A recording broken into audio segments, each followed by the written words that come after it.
Hello मेरे प्यारी family, कैसे हो आप लोग। आशा करता हूँ आप लोग ठीक होंगे। आपके अपने केमिस्ट्री स्टडी चैनल पे आपका स्वागत करते हैं। तो आज हम आपके लिए लेके आए क्लास +1 के थर्ड पार्ट। ठीक है, तो चलिए आज का स्टार्ट करते हैं। उससे पहले आप अपनी नोटबुक और पेंसिल या पेन जिससे आप नोट्स बना रहे हैं रेडी कर लीजिए, ताकि आप लोग हैंड रिटन नोट्स तैयार कर सकें। चलिए शुरू करते हैं आज। तो दोस्तों, आज का जो टॉपिक है law of conservation of mass है। ठीक है, ये क्या कहता है लॉ कि according to this law all the physical and chemical change total reactant is equal to the product. भाई एक बार बताओ, हमें जितने रिएक्टेंट लेते हैं हमें उतने क्या मिलेंगे, हमें प्रोडक्ट मिलेंगे। ठीक है, उनमें जित कोई भी चेंज आएगा, जो टोटल रिएक्टेंट में चेंज आया उतना ही हमें क्या मिलता है, वो टोटल प्रोडक्ट में भी चेंज उतना ही मिलता है। ठीक है, सेकंड पॉइंट क्या कह रहा है कि matter can neither be created nor be destroyed but it transfer one state to another state. ठीक है, मैटर जो है, आपका जो पदार्थ है, वो ना तो हम उसको बना सकते, ना ही हम उसको डिस्ट्रॉय कर सकते, लेकिन हम उसको एक स्टेट से दूसरी स्टेट में ट्रांसफ़र कर सकते हैं या फिर कन्वर्ट कर सकते हैं। जैसे कि सीधी सीधी बात है, आपके जो आइस है वो पिघला के मेल्ट करके उसको पानी में कन्वर्ट कर सकते हैं, और पानी को हम मेल्ट करके गैस में कन्वर्ट कर सकते हैं। ठीक है, या उसके वेपर बना सकते हैं। थर्ड पॉइंट है the weight of before reaction and after reaction remains same. भाई लॉ ऑफ कंजर्वेशन, कंजर्व का मतलब क्या रहता है, एक तरह से कंज्यूम करना। कंज्यूम तो बोल सकते हैं इसमें, लेकिन कंजर्व का मतलब रहता है कि उसकी जो प्रॉपर्टी है लगभग सेम ही हो।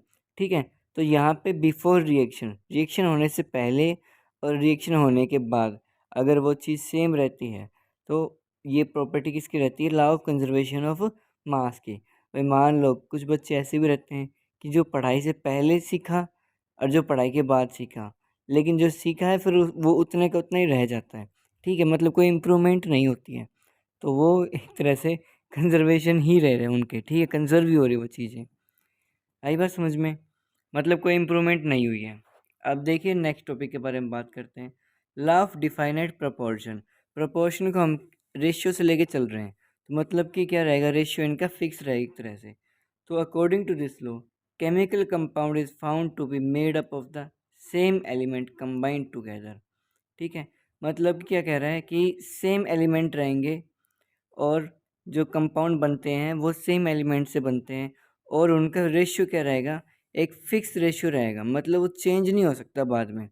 ठीक है, जैसे कि H2O, H2O, ठीक है, और CO2, और ले लो एग्जांपल, ग्लूकोज का एग्जांपल लेके चलो कि क्या होता है ग्लूकोज, C6H12O6।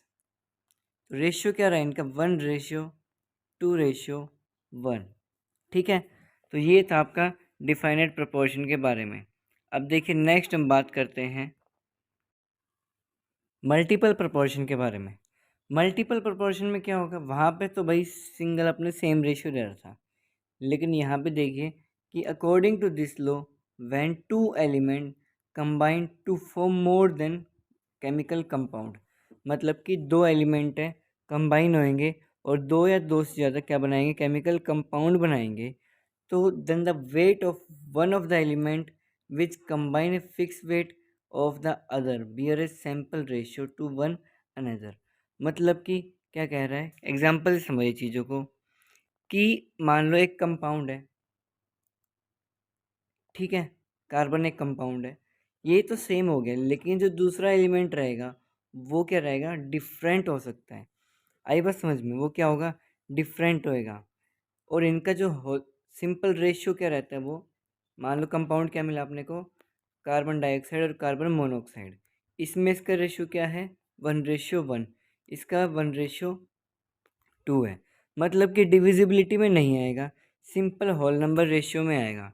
ठीक है, तो बोल क्या रहा है कि इस लॉ के अकॉर्डिंग दो या दो से ज़्यादा एलिमेंट कंपाउंड है, कंबाइन होते हैं, वो क्या मिलेंगे हमें, हमारे पास केमिकल कंपाउंड बनेगा, लेकिन उसका वेट क्या रहता है, एक का एलिमेंट्स है वो सेम रहता है, which combine a fix weight, then the other bear a simple two one ratio two one another. ठीक है, मतलब कि एक कंपाउंड सेम है और दूसरा जो कंपाउंड है वो डिफरेंट हो सकता है और उनका रेशियो भी क्या रहेगा, वो भी डिफरेंट होएगा। ठीक है, अब बात करते हैं गे लुसेक लॉ के बारे में, क्योंकि ये जो है गैसेस से रिलेटेड लॉ है। ठीक है, अब देखिए बात करते हैं कि according to this law under similar condition temperature pressure whenever gas react together the volume of reacting gases as well as product if the gases is simple whole number ratio. ठीक है, देखिए क्या बोल रही है। इस law के according क्या कह रहा है कि सिमिलर कंडीशन मतलब कि कंडीशन क्या है, सेम है। ठीक है, रिएक्ट होने से पहले रिएक्ट होने के बाद जब गैसेस रिएक्ट हो रही हैं तो उसका जो वॉल्यूम है वो भी रिएक्ट होगा, मतलब कि वो सेम रहेगा। ठीक है, भाई एक बार बताओ, जब गैसेस रिएक्ट होंगी आपस में, अगर हम उस पर कंडीशंस लगा रहे हैं, टेम्परेचर और प्रेशर फिक्स कर रहे हैं, तो क्या उसका वॉल्यूम इंक्रीज या डिक्रीज हो सकता है? नहीं। तो reacting gases before the reacting as well as the product is equal to the number of molecules। मतलब कि जितने नंबर ऑफ मॉलिक्यूल्स पहले थे उतने नंबर ऑफ मॉलिक्यूल्स हमें क्या मिलेंगे, बाद में मिलेंगे। मतलब यहाँ पे गैसेस के बारे में बात हो रही है और रिएक्शन होने से पहले और रिएक्शन होने के बाद के जो मॉलिक्यूल्स हैं वो इक्वल होंगे। ठीक है, अब देखिए वो किसके रहेंगे, वो भी वॉल्यूम के। क्लियर है? दोबारा देख लीजिए अवोगैड्रो लॉ के बारे में कि अकॉर्डिंग टू दिस लॉ, इस लॉ के अकॉर्डिंग क्या कह रहा है, under similar condition temperature pressure. ठीक है, इस कंडीशन के अकॉर्डिंग गैसेस जो हैं रिएक्ट हो रही है आपस में, the volume of reacting gases, जो रिएक्टिंग गैसेस का जो वॉल्यूम है, ठीक है, और प्रोडक्ट, भाई गैसेस जो है वो किसके बराबर है, प्रोडक्ट के है, लेकिन वो किसका प्रोडक्ट, नंबर ऑफ मॉलिक्यूल्स के बराबर है। ठीक है, अब देखिए फॉर्मूला क्या है, volume of the gases is equal to the number of molecules, मतलब ये वी डायरेक्टली प्रोपोर्शनल रहते हैं किसके, एन के। ठीक है, तो वॉल्यूम जैसे बढ़ाएंगे तो नंबर ऑफ मॉलिक्यूल्स भी क्या होगा, इंक्रीज होगा। तो वॉल्यूम ऑफ गैसेस बढ़ रही है तो नंबर ऑफ मॉलिक्यूल्स भी क्या होंगे, इंक्रीज होंगे। तो वी इज इक्वल टू के एन, यहाँ से प्रोपोर्शनलिटी कांस्टेंट है के।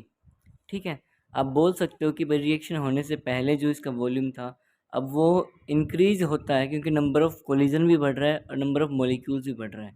ठीक है, सेम प्रेशर पे सेम कंडीशन लगाने पे। आई बात समझ में? ये था आपका अवोगैड्रो लॉ के बारे में। नेक्स्ट हम बात कर रहे हैं, नेक्स्ट टॉपिक है Dalton atomic theory. Dalton atomic theory, एक डाल्टन साइंटिस्ट थे, उन्होंने एटॉमिक थ्योरी के बारे में बताया था कि पहला पॉइंट क्या कहता है कि each element is prepared of extremely small particles. भाई हर एलिमेंट है जो वो किससे बनता है, स्मॉल स्मॉल पार्टिकल से बनते हैं, उनको क्या बोलते हैं, हम एटम बोलते हैं। Which can take part in chemical combination, जो कि केमिकल कम्बिनेशन में पार्टिसिपेट करते हैं और ये मॉलिक्यूल्स इनके पास आते हैं और ये एलिमेंट्स की फॉर्मेशन करते हैं। ठीक है, सेकंड क्या बोल रहा है कि atom neither be created nor be destroy, हम इस एटम को ना हम बना सकते ना हम इसको डिस्ट्रॉय कर सकते। ठीक है, थर्ड पॉइंट क्या कह रहा है कि all atoms of a given elements are identical, मतलब सभी एटम्स जो हैं आपस खुद की प्रॉपर्टी आइडेंटिकली शो करेगा। ठीक है, जैसे कि हाइड्रोजन हो गया, हीलियम हो गया, लिथियम हो गया, पोटाशियम हो गया, तो ये सभी आइडेंटिकली रह भी सकते हैं और अपनी प्रॉपर्टी शो करेंगे। ठीक है, लेकिन but it different from the other, और लेकिन बोल सकते हैं कि दूसरों में कंपैरिजन करें तो ये अलग प्रॉपर्टी शो करेंगे। ठीक है, जैसे हाइड्रोजन अपना एल्कलीन अर्थ मेटल है या फिर अल्कलाइन अर्थ मेटल है, बताओ, एस ब्लॉक एलिमेंट है लेकिन ये अल्कली अर्थ मेटल है। ठीक है, वहीं पे आप लिथियम के बारे में बात करें तो ये एक तरह से आपका नोबल गैस में आता है। आई बात समझ में, जो प्रॉपर्टी डिफरेंट हो गई। आपका फोर्थ पॉइंट क्या कह रहा है कि atoms of different element possess different property, मतलब डिफरेंट टाइप्स के एलिमेंट रहेंगे और डिफरेंट टाइप्स की क्या शो करेगा, ये प्रॉपर्टी शो करेगा। ठीक है, नेक्स्ट देखिए बात करें फिफ्थ पॉइंट की ओर कि atoms of element take part to form molecules. भाई एलिमेंट्स है जो वो पार्टिसिपेट करते हैं क्या, किस लिए, मॉलिक्यूल्स की फॉर्मेशन करने के लिए। ठीक है, हमने स्टार्टिंग डेज में ही बताया था कि हाँ भाई आपको एलिमेंट्स मिलके क्या बनता है आपका कंपाउंड भी बनता है, और पार्टिकल्स मिलके आपका ये सभी चीज़ें जो हैं फर्स्ट डे कंसेप्ट में आपको बिल्कुल क्लैरिफाई कर दिया था। ठीक है, 1 बाय 1 स्टेप में। अगर आप वो वीडियो देखना चाहते हैं तो आप प्लेलिस्ट चेक कर सकते हैं, और सबसे पहली वीडियो ही इन्हीं पे थी। ठीक है, तो देखिए नेक्स्ट हम बात करते हैं। तो ये था इसके लिए कि आपको एटम्स ऑफ एलिमेंट्स पार्टिसिपेट करते हैं और क्या करेंगे, ये मॉलिक्यूल्स की फॉर्मेशन करेंगे। ठीक है, आई बात समझ में। अब देखिए 6 point, in a given compound, दिया हुआ कंपाउंड है, the relative number and kind of atoms are constant. मतलब कि कोई कंपाउंड ले लेते हैं, उनका रिलेटिव नंबर और उनका क्या बोल सकते हैं हम, रेशियो बोल सकते हैं। ठीक है, कि कितने टाइप्स के ही एटम रहेंगे। अब मान लो वाटर में है, इसमें हाइड्रोजन 2 ही रहेंगे और ऑक्सीजन क्या रहेगा, 1 ही रहेगा। आई बात समझ में। नेक्स्ट देखिए बात करते हैं कि फिलहाल तो इसमें ये था कि डिफरेंट टाइप्स के एटम भी रह सकते हैं, लेकिन एक सिंगल अपने लेके चले कंपाउंड, तो इस कंपाउंड में हाइड्रोजन 2 ही होंगे और ऑक्सीजन कितना रहेगा, 1 ही रहेगा। नेक्स्ट हम बात करते हैं मॉडर्न एटॉमिक हाइपोथेसिस के बारे में। ठीक है, मॉडर्न एटॉमिक हाइपोथेसिस क्या बोलती है कि atom is not longer considered to be indestructible. ठीक है, हम ये चेक कर सकते हैं, या फिर काफ़ी साइंटिस्ट ने भी चेक करा है कि एटम जो है ज़्यादा लंबे समय तक इंडिस्ट्रक्टिबल रह सकता है, नहीं, ज़्यादा लंबे समय तक नहीं रह सकता। आई बात समझ में। सेकेंड पॉइंट है कि atom is no longer is many nuclear reaction. भाई ज़्यादा समय तक भाई एटम है is no longer in many nuclear reaction, बहुत सारी न्यूक्लियर रिएक्शन होती है, लेकिन ये ज़्यादा लंबे समय तक अपनी रिएक्शन में पार्टिसिपेट नहीं कर सकता। ठीक है, कौन, atom. A certain of the nucleus is converted into energy in the form of alpha beta और गामा। क्यों नहीं कर सकता, क्योंकि एटम के अंदर से रेज बाहर निकलेगी। ठीक है, जो कि किससे निकलती है, a certain of the nucleus, जो न्यूक्लियस होता है एटम के अंदर, वो कन्वर्ट किस में होता है, एनर्जीज के फॉर्म में होता है। ठीक है, और एनर्जी में क्या निकलती है, फिर रेज निकलती है, अल्फा बीटा और गामा रेज निकलती है। ठीक है, नेक्स्ट पॉइंट क्या कह रहा है कि atom may not be always combine in a simple whole number ratio. भाई एटम जो है हमेशा कंबाइन होने पे सिंपल होल नंबर रेशियो नहीं दे सकता। ठीक है, कैसे, भाई सुक्रोज क्या रहता है, C12H22O11, वहीं ग्लूकोज क्या है, C6H12O6। अब इसको हम सिंपल होल नंबर रेशियो में नहीं ब्रेक डाउन कर सकते, इसको हम सिंपल होल नंबर रेशियो में ब्रेक डाउन कर सकते हैं। आई बात समझ में। तो ये दो एग्जांपल थे जो कि सिंपल होल नंबर रेशियो के, कि ये बोल रहे हैं कि वे हमेशा कंबाइन होने पे सिंपल होल नंबर रेशियो नहीं दे सकता है। ठीक है, नेक्स्ट देखिए बात करते हैं। अगला पॉइंट है कि एटम्स ऑफ डिफरेंट एलिमेंट्स में हैव सेम एटॉमिक वेट।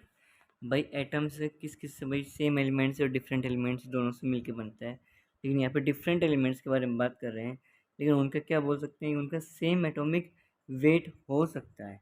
ठीक है, जैसे कि ऑक्सीजन लेके चलिए, कि ऑक्सीजन का एटॉमिक नंबर बताओ भाई कितना होता है, 8, और एटॉमिक मास या एटॉमिक वेट बोल सकते हैं 16। दूसरा ऑक्सीजन का 17, तीसरा ऑक्सीजन का 18। भाई एटॉमिक नंबर क्या है, सेम है, लेकिन एटॉमिक वेट जो है वो क्या हो गए, इनके डिफरेंट हो गए। ठीक है, ये होते क्या है, आइसोटॉप्स होता है, आइसोबार होते हैं, ये आपको नेक्स्ट वीडियो में बताएंगे कि ये क्या होते हैं। नेक्स्ट पॉइंट देखिए, फिलहाल इस पॉइंट से यही समझ में आया आपको कि एटम्स हैं जो और डिफरेंट एलिमेंट से बन सकते हैं, और उनका सेम एटॉमिक वेट भी हो सकता है। ठीक है, लेकिन यहाँ पे देखिए हमने एटॉमिक वेट डिफरेंट के बारे में बताया था। ठीक है, अब सेम के बारे में भी बताएंगे। देखिए एग्जाम्पल लिए कि एक तरफ कार्बन ले लीजिए, एक तरफ नाइट्रोजन ले लीजिए। यहाँ पे इसका एटॉमिक नंबर क्या रहता है कार्बन का, 6। बताओ भाई, और नाइट्रोजन कितना रहता है, 7। लेकिन यहाँ पे चेक कीजिए, वैसे तो 12 होता है, लेकिन एक एग्जांपल ऐसे भी है कि कार्बन का एटॉमिक नंबर 14 और नाइट्रोजन का भी 14 होता है। ठीक है, तो ये किस केस में है कि इनका एटॉमिक वेट क्या हो गया, सेम हो गया। और पहले जो एग्जाम्पल था वहाँ पे क्या था कि एटॉमिक नंबर सेम था, ठीक है, लेकिन एटॉमिक वेट क्या था, डिफरेंट था। आई बात समझ में? ठीक है, तो ये इस पॉइंट से हमें समझ में है कि एटम्स का है जो सेम एटॉमिक वेट हो सकता है। सेकंड क्या बोल रहा है कि atoms of same element may have different atomic weight, मतलब कि नीचे वाला जो एग्जांपल हो गया वो डिफरेंट एटॉमिक वेट के अकॉर्डिंग हो गया। ठीक है, मतलब एटॉमिक नंबर सेम है, एटॉमिक वेट क्या हो गया उनका, डिफरेंट हो गया, 16, 17 और 18 का। ठीक है, तो आज के लिए इतना काफ़ी है। अपना नेक्स्ट टॉपिक क्या रहेगा, एटॉमिक मास और रिलेटिव एटॉमिक मास के बारे में। ठीक है, एटॉमिक मास के बारे में बताएंगे और रिलेटिव एटॉमिक मास के बारे में बताएंगे। और जो आज का जो एग्जांपल दिया है, ये आइसोटोप्स होंगे, आइसोबार होंगे या फिर आइसोटोन्स होंगे, वो सभी आपको नेक्स्ट वीडियो में पता चलेगा। तो वीडियो पे बने रहिए, चैनल पे भी बने रहिए। ठीक है, और वीडियो को ज़्यादा से ज़्यादा शेयर कीजिए ताकि हेल्पफुल लोगों के पास ये पहुँच सके।